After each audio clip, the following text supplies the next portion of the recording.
Bonjour à toutes et à tous, bienvenue jeudi 2 mai en cette journée sur Grand Lille TV, votre chaîne d'info régionale. Voici d'abord vos prévisions météo. On va aujourd'hui subir un flux de nord-ouest, des perturbations nuageuses et pluvieuses, des averses prévues tout au long de la journée. On n'y échappera pas, les températures elles seront en baisse, plus fraîches aujourd'hui avec 13 degrés globalement dans la région, à Lille, à Dunkerque, mais aussi à Saint-Omer, 14 degrés tout de même à Calais. Les prévisions météo complètes après ce journal. À la une, tout d'abord les traditionnelles manifestations syndicales. Hier pour le 1er mai, près de 2000 personnes ont défilé dans les rues de Lille. 500 à Boulogne, 500 également à Dunkerque, 150 manifestants environ à Calais et à chaque fois quelques dizaines de manifestants en gilets jaunes. Les mêmes revendications encore et toujours, la hausse du pouvoir d'achat et une meilleure redistribution des richesses. En ce jeudi 2 mai, comme souvent lors des ponts du mois de mai, l'établissement français du sang lance un appel aux dons après les vacances de printemps. Les stocks sont au plus bas en France et dans la région. Le FS collecte le sang, le plasma et les plaquettes, mais a besoin de donneurs. Près de 10 000 dons sont nécessaires chaque jour en France pour soigner les milliers de malades ayant besoin de transfusion. Pour cela, il y a les centres de dons permanents à Lille et à Dunkerque notamment, mais aussi les collectes mobiles. Et il y en a forcément une bientôt près de chez vous. Pour savoir où donner votre sang, il suffit d'aller sur le site don200.efs.santé.fr. C'est important en ce moment. Explication au micro de Vincent Vieillard. Les stocks sont déjà faibles à ce jour, au niveau régional et au niveau national également. On craint donc déjà pour d'ici une quinzaine de jours des difficultés supplémentaires avec les vacances scolaires puis le mois de mai. Donc dès à présent, nous invitons les donneurs à se mobiliser dans la région et aussi dans toute la France finalement, puisque c'est pour l'ensemble de l'établissement. Massivement, les dons de sang sont attendus, mais on recherche également des donneurs de plaquettes sur les sites fixes de prélèvement et également du plasma. En septembre prochain, la première école européenne de l'île métropole ouvrira à Marc-en-Barœul, un établissement un peu particulier car l'enseignement se fait entièrement hors des programmes du ministère de l'Éducation nationale et propose en fait un cursus plus varié, plus européen. Cette école accueille surtout des enfants de fonctionnaires ou de salariés venus de toute l'Europe et offre une éducation uniforme. Dans d'autres pays, les écoles européennes proposent toutes le même apprentissage, si bien que les enfants ont une continuité d'enseignement. Les cours sont pour la plupart en anglais et à l'arrivée les élèves obtiennent un diplôme européen différent du bac français. Notez tout de même que 20% des places sont ouvertes aux élèves des environs, aux enfants de la métropole lilloise. Présentation au micro de Xavier Silly.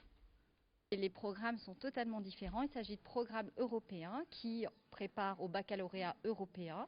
Donc évidemment, les programmes s'inspirent des curricula français, anglais, allemand, etc. de tous les pays de l'Europe, avec évidemment l'accent qui est mis sur l'enseignement des langues de l'Europe. Le baccalauréat européen permet de poursuivre ses études évidemment dans toute la communauté européenne, mais pas seulement, même à l'international, puisqu'il donne une équivalence. Il est d'un très bon niveau évidemment en langue vivante, puisque les langues vivantes, l'enseignement est renforcé, mais évidemment dans le cadre de nos petits Français par exemple qui souhaitent intégrer une université ou une grande école au sein de la France, ce sera tout à fait possible, mais ce sera aussi possible à l'étranger, ce qui est une force de ce baccalauréat également. Un mot d'emploi également, si vous aimez l'animation et les voyages. Le Club Med recherche en ce moment près de 700 personnes en France et sera dans quelques jours dans la région pour une session de recrutement.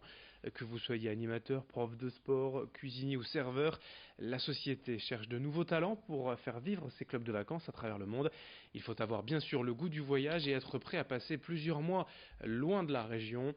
L'entreprise propose aussi des postes en alternance pour passer ses diplômes tout en travaillant. Pour ce recrutement, le Club Med sera donc à Dunkerque le 21 mai et à Lille le 22 mai. Explication avec un recruteur joint par téléphone. Pour recruter ses futurs talents et ses futurs collaborateurs, le format est simple. À partir de 9 heures, nous accueillons le public qui a l'envie de vivre cette expérience-là.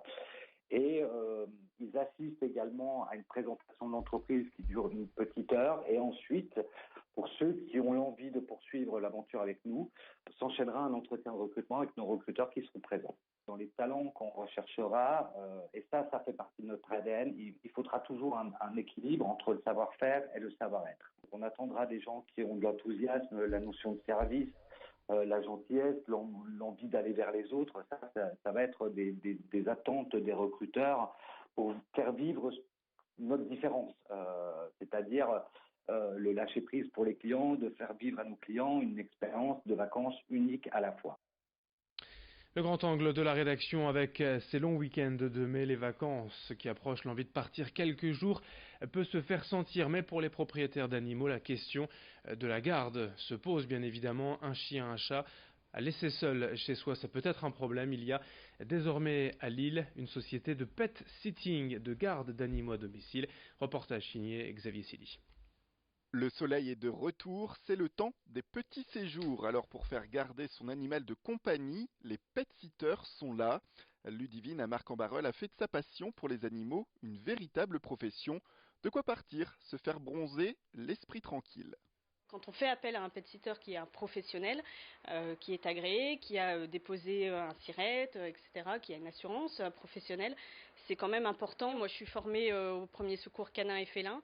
Donc, par exemple, quand il y a eu les grosses chaleurs il n'y a pas longtemps, ou même l'année dernière, il y a quelques chiens qui ne se sentaient pas bien.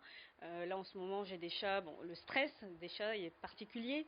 Donc, il faut savoir déceler à un moment donné quand le chat ne se sent pas bien ou quand l'animal est un peu stressé, les vomis, les diarrhées, combien de temps ça peut durer, est-ce que ça nécessite des soins. Côté confort, quand Ludivine va s'occuper des petites bêtes au domicile de leur maître, elle sait comment créer un climat de confiance avec eux dès le départ. En général, je laisse les animaux venir à moi. Je ne vais pas directement les voir. Puis j'ai souvent les odeurs de tous les autres animaux sur moi que je véhicule. Donc ça peut mettre souvent en confiance les chats, comme ça peut les rendre un petit peu méfiants. Mais à force, le lien va se créer. Parce qu'ils vont voir que c'est moi qui remplis la gamelle, c'est moi qui nettoie la litière, c'est moi qui les sors, c'est moi qui joue avec eux pendant plusieurs semaines. Ludivine accueille aussi les chats, les chiens et les nouveaux animaux de compagnie en pension. Dans de tels cas, une première approche est alors nécessaire. Par exemple, pour la pension canine, j'organise, il y a une première journée d'essai déjà à la base, mais j'organise aussi une promenade pour que mon chien rencontre le chien qui viendra plusieurs jours ou plusieurs semaines et que le feeling passe. Voilà, donc en général ça se fait sur une après-midi, on compte 1 heure à peu près. Il n'y a pas d'obligation, mais c'est quand même recommandé pour que les chiens s'entendent et que ici ça soit pas la foire, quoi. Pour les tarifs, un pet-sitter professionnel et agréé demande en moyenne entre 10 et 20 euros par jour dans la région en fonction de l'animal. Fin de ce journal sur Grand Lille TV, à suivre vos prévisions météo.